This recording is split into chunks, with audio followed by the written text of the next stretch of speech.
मित्रों नमस्कार, आप सभी का हिंदी युग चैनल में बहुत बहुत स्वागत है। मैं डॉक्टर जितेंद्र उपाध्याय प्रस्तुत हूँ आप सभी के लिए यूपी टेट से संबंधित एक बहुत ही महत्वपूर्ण टॉपिक को लेकर के।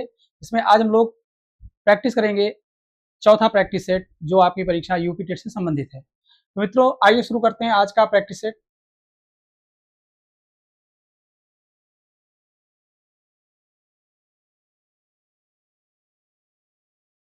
घोड़ा का उपयुक्त तत्सम शब्द क्या है? अश्व, घोटक, तुरंग, बाजी। तो क्या हो जाएगा? घोड़ा का घोटक,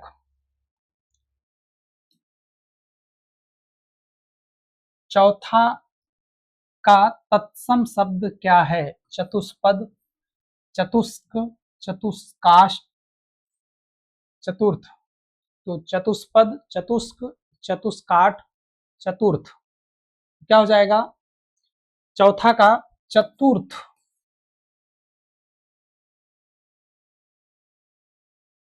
निम्नलिखित में हस्ती किस शब्द का तत्सम रूप है? हस्ती किसे कहते हैं? हाथ, हार, हाथी, हंसी। तो आप सभी जल्दी से कमेंट करेंगे इसमें हस्ती किसे कहते हैं या हस्ती किसका तत्सम रूप है। तो यहाँ पर तद्भव शब्द दिया गया है, तो हस्ती का अर्थ होता है हाथी, तो इसका तद्भव क्या होगा? हाथी। निम्नलिखित में से तत्सम और तद्भव का कौन सा युग्म सही नहीं है? तो सही युग्म के अंतर्गत कौन सा नहीं है? पुत्र, पुत्तर, वर्तिका, बत्ती, वणिक, बनिया, वधु, बहू। क्या हो जाएगा? इसमें से गलत युग्म कौन सा है, यानी गलत समूह कौन सा है? क्या हो जाएगा? पौत्र का पुत्र होता है, न कि पुत्तर। ये अशुद्ध है, बाकी सारे वर्तिका, बत्ती, वणिक, बनिया, वधु, बहु ये सब सही युग्म है। पितृधन इच्छा के योग से कौन सा शब्द बनेगा? पितृक्षा, पितृक्षा, पितृक्षा या पितृक्षा। क्या हो जाएगा? पितृधन इच्छा बराबर पितृक्षा। कैसे होगा आइए देखते हैं। पितृधन इच्छा ये शब्द बन गया। अब आइए री के बाद असमान स्वर है तो क्या हो जाएगा? री के स्थान पे रा हो जाएगा।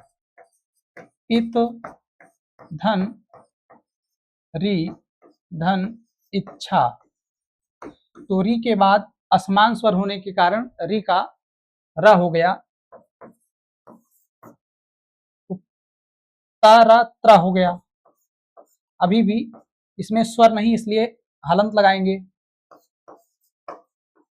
और अब इस त्र में ई जोड़ेंगे तो त्रि हो जाएगा, ये बन जाएगा। ठीक है, त्रि हो गया। अब इसको यहां से स्वर को हम लग गया तो ये जो हलंत है ये हट गया। क्या हो गया? पितृ हो गया। और इसके बाद च और छ, पितृक्षा। कौन सी संधि हो जाएगी? आप सभी कमेंट करेंगे। ठीक है, आगे बढ़ते हैं। अत्यल्प का सही संधि विच्छेद कौन सा है? अत्यधन अल्प, अतिधन यल्प, अतिधन अल्प, अल्य धन ल्या। चलिए आंसर बताइए आप सभी कमेंट करके।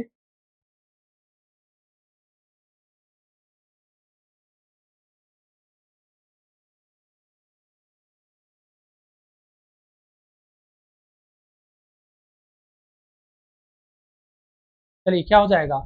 अत्यल्प का सही संधि विच्छेद क्या हो जाएगा? अतिधन अल्प, अतिधन अल्प, अत्यल्प। कौन सी संधि का उदाहरण है? अतिधन ई का या यण संधि।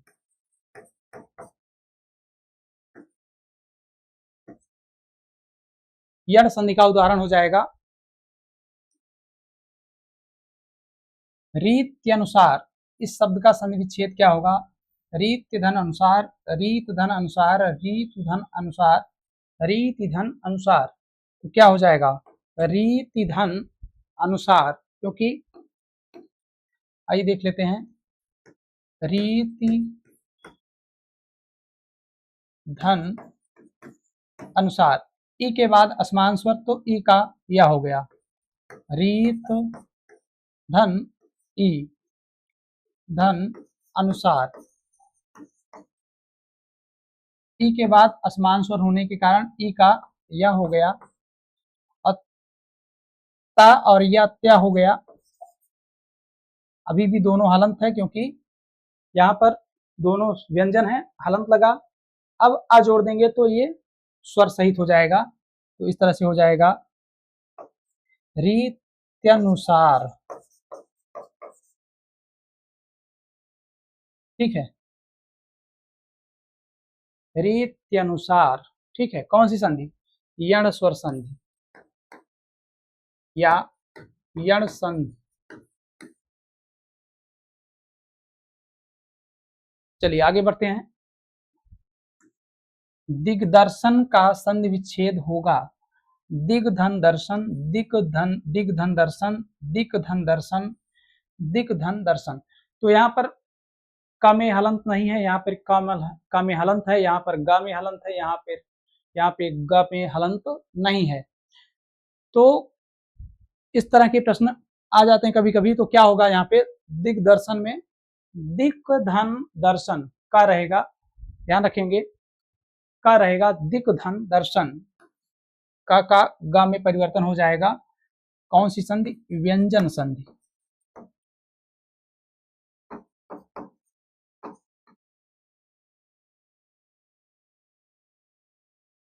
मतैक्य में कौन सी संधि है?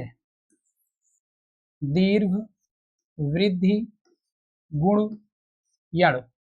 मतैक्य में कौन सी संधि है? तो क्या हो जाएगा? वृद्धि संधि। जहां पर भी अय और औ दिखे वहां पर तत्काल आपको वृद्धि संधि लगाना है। जैसे जलौघः, मतैक्य। इस तरीके से आप देखिए, यहाँ पे औ है, यहाँ पर अय है।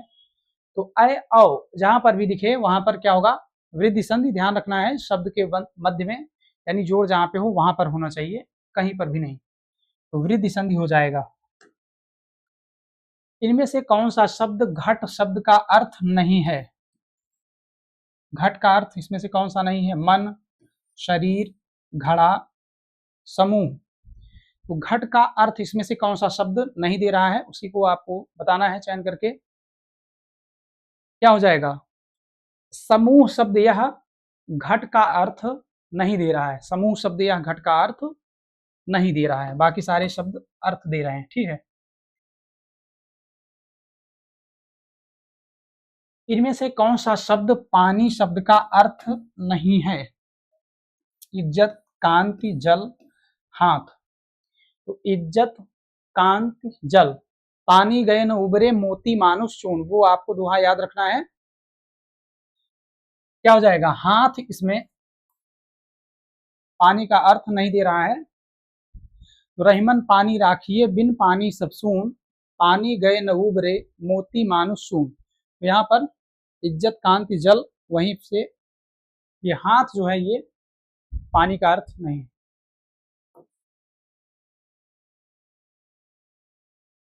निम्नलिखित में से कौन सा शब्द कनक शब्द का अर्थ नहीं दे रहा है? छल, खजूर, सोना, धतूरा। चलिए, कनक। कनक कनक ते सौगुनी मादकता अधिकाय। वहां पर आप देखेंगे कि दो अर्थ वहीं से आपको मिल जाएंगे। एक पाए बौराए नर, एक खाए बौराए। तो सोना, धतूरा ये तो हो गए। अब बचा क्या? खजूर और छल। तो छल इसमें यह कनक का अर्थ नहीं होता है, बाकी सारे अर्थ मिलते हैं। उपमेय और उपमान के बीच समानता बताने वाले शब्द को क्या कहते हैं? उपमालंकार, वाचक शब्द, रूपक या उपमान। तो उपमेय और उपमान के बीच समानता बतलाने वाले शब्द क्या कहते हैं?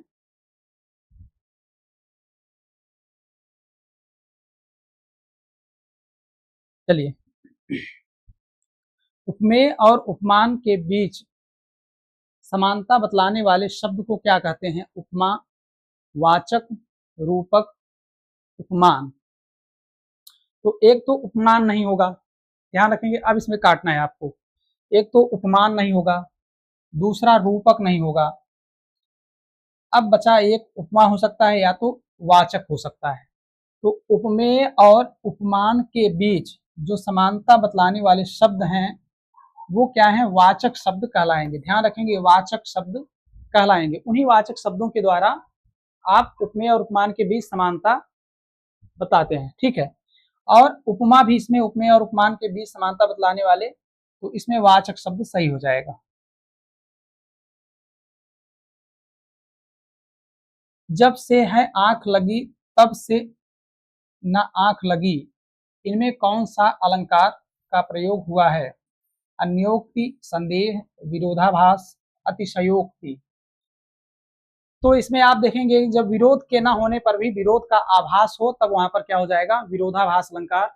जब से है आंख लगी तब से ना आंख लगी, विरोधाभास। जबकि इसमें विरोध नहीं है लेकिन प्रतीत ऐसा होता है कि विरोध प्रदर्शित हो रहा है, तो विरोधाभास।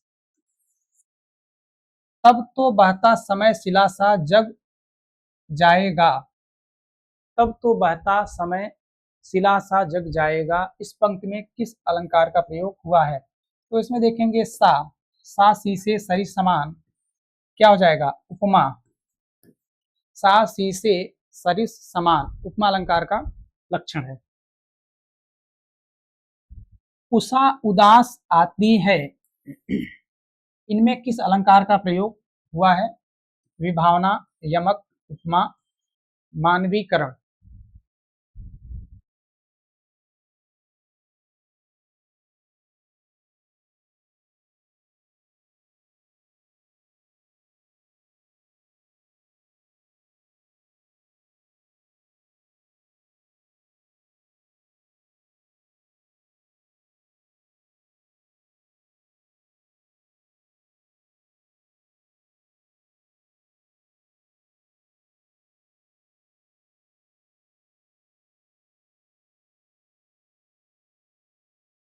चलिए क्या हो जाएगा? उषा उदास आती है, इसमें कौन सा अलंकार है? मानवीकरण। जब अमानवीय चीजों का मानव के रूप में चित्रण हो तब वहां पर मानवीकरण हो जाएगा, खास करके प्रकृति का। तो उषा उदास आती है। कुंडलियां छंद में कितने चरण होते हैं? 3, 4, 6, 10। कुंडलियां में कितने चरण होते हैं? 6 चरण। रोला और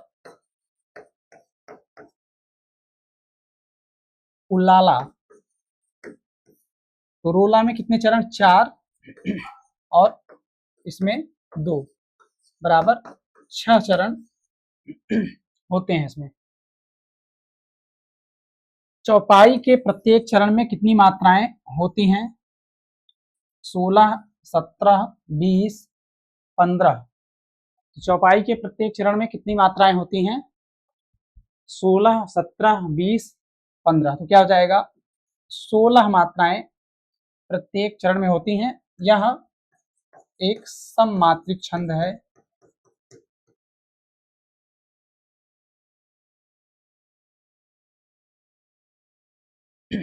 चलिए, श्री गुरु चरण सरोज रज, निज मन मुकुर सुधार, वर्णव रघुवर विमल जस, जो दायक फल चार।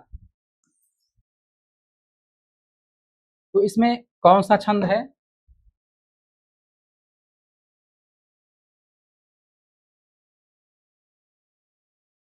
रोला, सोरठा, बरवे, दोहा। क्या हो जाएगा? ये दोहा छंद का उदाहरण है। मूक होई वाचाल, पंगु चढ़े गिरिवर गहन, जासु कृपा सुदयाल, द्रवों सकल कलिमल दहन। इसमें छंद है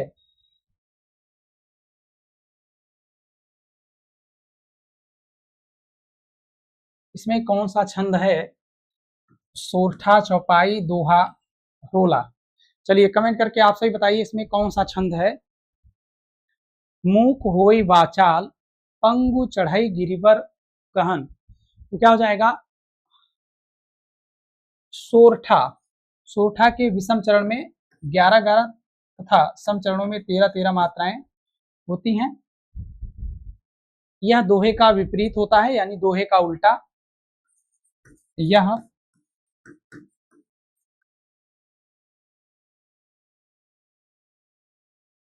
दोहे का उल्टा होता है, यानी दोहे के विषम चरणों में 13-13 मात्राएं और सम चरणों में 11-11 मात्राएं होती हैं। इसके विपरीत सोरठा के विषम चरणों में यानी पहले और तीसरे चरणों में 11-11 मात्राएं तथा दूसरे और चौथे यानी सम चरणों में मात्राओं की संख्या 13-13 हो जाएगी। 100 अजान एक सुजान के रचनाकार का नाम बाल कृष्ण भट्ट, बाल मुकुंद गुप्त, सरदार पूर्ण सिंह, बद्री नारायण चौधरी, प्रेम घन। तो 100 अजान एक सुजान यह किसकी रचना है? तो बाल कृष्ण भट्ट, ये भारतेंदु युग के लेखक।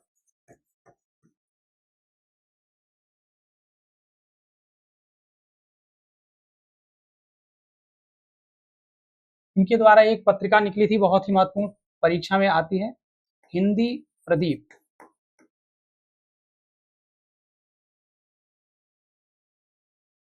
ठीक है, ये परीक्षा में आता है, हिंदी प्रदीप के संपादक कौन थे? बालकृष्ण भट्ट। बालकृष्ण भट्ट किस काल के कवि हैं? भारतेंदु युग के। ठीक है, आगे बढ़ते हैं। आनंद कादंबरी पत्रिका का प्रकाशन कहां से होता है? मिर्जापुर, इलाहाबाद, लखनऊ, बनारस। तो आनंद कादंबरी का प्रकाशन कहां से होता है? मिर्जापुर से। नागरी नीरद, आनंद कादंबरी, ये सब। इसके संपादक कौन है?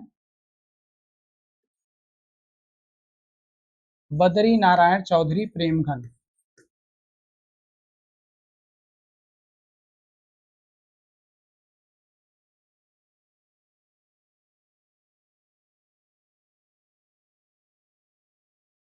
ठीक है, बद्री नारायण चौधरी, प्रेमघन।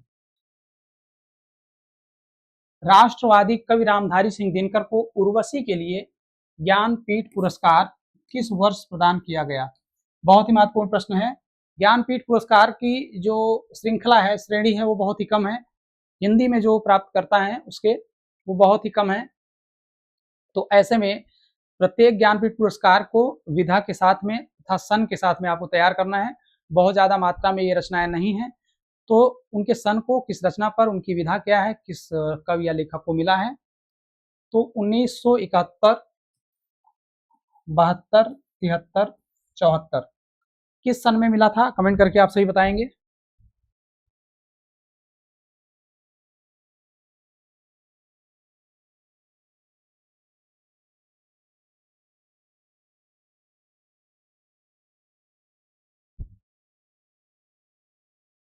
चलिए, तो किस सन में मिला था? 1972 में उर्वशी पर इन्हें ज्ञानपीठ पुरस्कार मिला था। काहे री नलनी तू कुम्हिलानी, तेरे ही नाल सरोवर पानी। इस पंक्ति के रचनाकार कौन है? रैदास, जायसी, दादू दयाल या कबीरदास। काहे री नलनी तू कुम्हिलानी, इन पंक्तियों के रचनाकार कौन है? कबीर। भक्ति काल में ज्ञानाश्रयी शाखा है, ज्ञानाश्रयी शाखा के प्रवर्तक।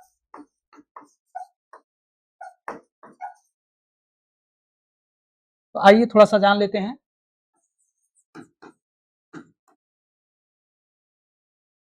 भक्ति काल में दो धाराएं चली। एक है सगुण भक्ति धारा और दूसरा है निर्गुण भक्ति धारा।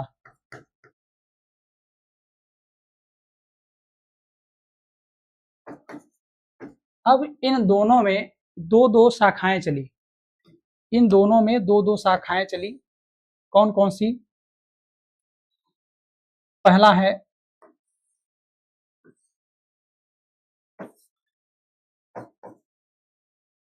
राम भक्ति शाखा और दूसरी है कृष्ण भक्ति शाखा।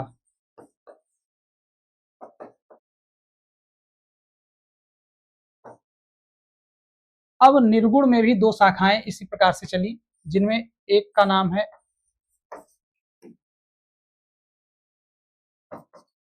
ज्ञानाश्रयी और दूसरे का नाम है प्रेमाश्रयी।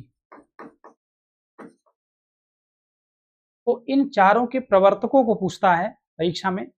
राम भक्ति शाखा का प्रवर्तन किया तुलसीदास ने, तो इसके प्रवर्तक तुलसीदास। कृष्ण भक्ति शाखा के प्रवर्तक सूरदास।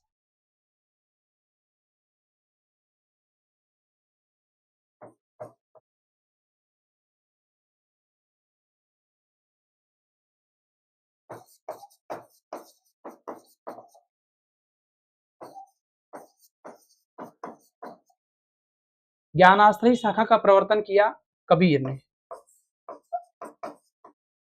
और प्रेमाश्रयी का मलिक मोहम्मद जायसी। ये प्रवर्तक आपको तैयार होना है। इनके प्रवर्तकों को आपको, हर शाखा के प्रवर्तकों को तैयार रखना है और फिर इनसे संबंधित जो अन्य कवि जुड़े इनसे, उनको भी तैयार रखना है। आप जैसे प्रश्न बनता है कि इसमें से राम भक्ति शाखा के कवि कौन से हैं, कौन से नहीं। इसी प्रकार से कृष्ण भक्ति शाखा के कवियों में कौन आते हैं, कौन नहीं आते हैं। फिर इसमें ज्ञानाश्रयी शाखा के कवियों को या संत कवियों को छाटिए, कौन है कौन नहीं है।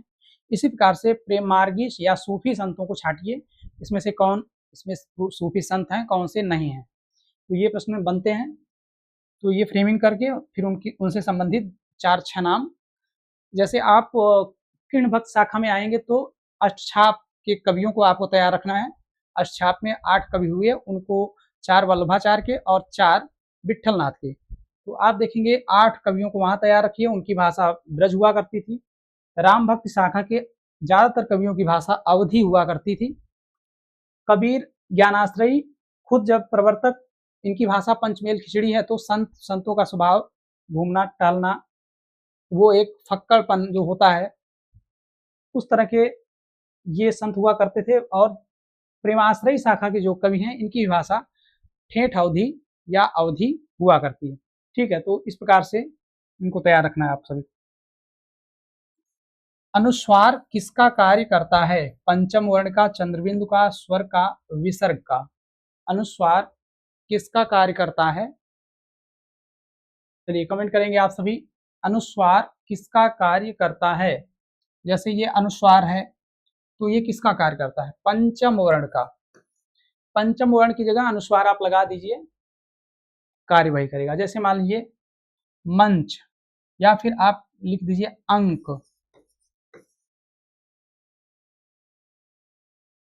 अब इसके स्थान पे आप ये लिखिए, तो ये सही है। पंचम, हर पंचम वर्ण की जगह आप अनुस्वार लगाइए, बिल्कुल सही है। और उसी का प्रयोग आप ज्यादातर करिए। पंचम वर्ण का प्रयोग कहीं भी अंत में अगर या बीच में होता है तो मत करिए, उसके स्थान पे अनुस्वार का प्रयोग आप करिए। निम्नलिखित में से पार्श्विक ध्वनि कौन सी है? तो बहुत इंपॉर्टेंट है ये पार्श्विक। ल, ड़, ल या च। तो र, ड़, ल या च। पार्श्विक क्या है? ल।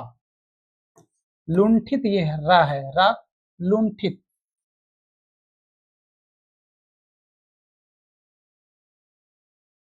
तो ये पार्श्विक है ल। निम्नलिखित में से कौन सा वर्ण दंत्य नहीं है? ध्यान रखेंगे, परीक्षा में प्रश्न को पूरा पढ़ना है। कभी कभी तो ऐसे प्रश्न गलत हो जाते हैं कि हैं और नहीं है से संबंधित, हम ध्यान नहीं देते और ऐसे में आते हुए प्रश्न भी गलत हो जाते हैं। तो दंत पूछा, वैसे हम दंत ढूंढना शुरू कर देते हैं, जबकि अंत में क्या है? नहीं है दंत। तो इसमें 3 दंत हैं, एक नहीं है।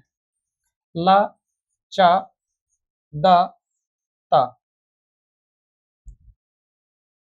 तो आप देखेंगे च का क्या है? तालु, तालु से उच्चरित होने वाला है। इचु यशा नाम तालु यानी ई च वर्ग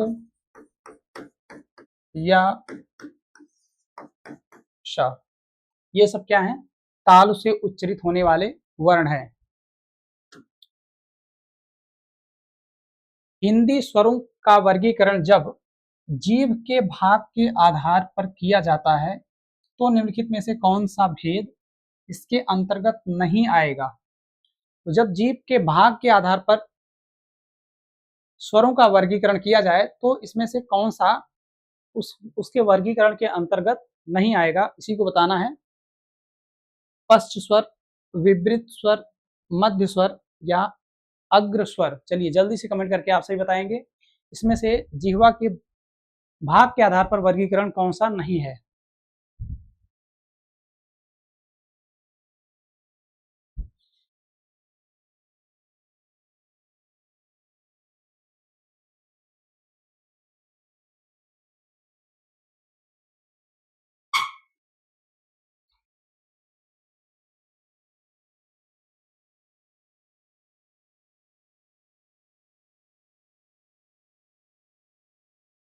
चलिए क्या हो जाएगा, जीभ के भाग के आधार पर वर्गीकरण इसमें क्या हो, पश्च मध्य अग्र ये तीनों मिल रहे हैं।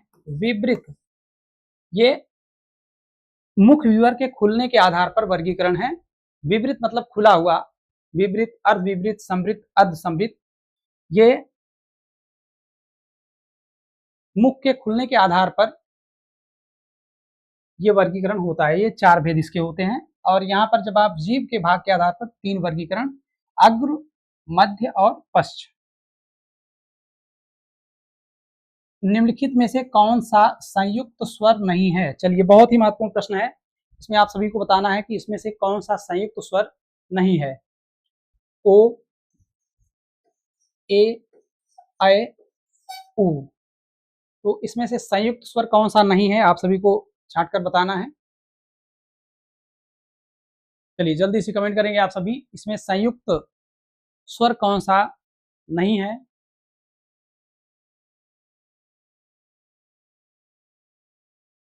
क्या हो जाएगा, ओ, ए, ऐ, उ।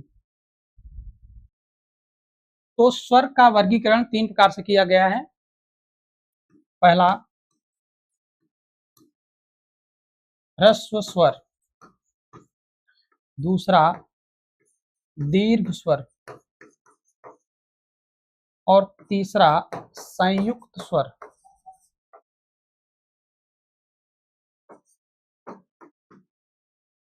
ठीक है, अब देखेंगे ह्रस्व स्वर के अंतर्गत आएगा आ, ई, उ और री। अब दीर्घ करना है तो इसी का दीर्घीकरण कर लीजिए, आ, ई, उ। अब जो बचा वो सब संयुक्त स्वर आएगा, ए, ऐ, ओ, औ। तो इसमें पूछ रहा है संयुक्त स्वर नहीं है तो उ। उ किस तरह का स्वर है, दीर्घ स्वर है। किस तरह का, दीर्घ स्वर। तो ये दीर्घ स्वर है, ये बहुत ही महत्वपूर्ण प्रश्न है। ये आपकी परीक्षा में यह प्रश्न बनता है, बहुत ज्यादा महत्वपूर्ण है, इसको आप सभी तैयार रखेंगे ये चार्ट।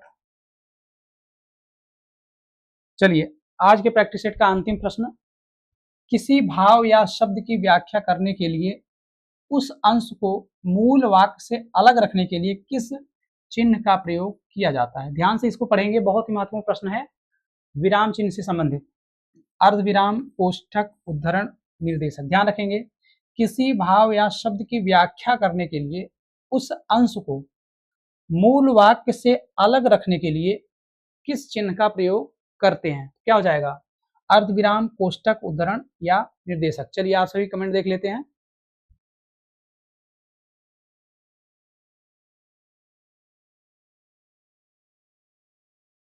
हाँ, क्या हो जाएगा, ऑप्शन नंबर बी, कोष्ठक।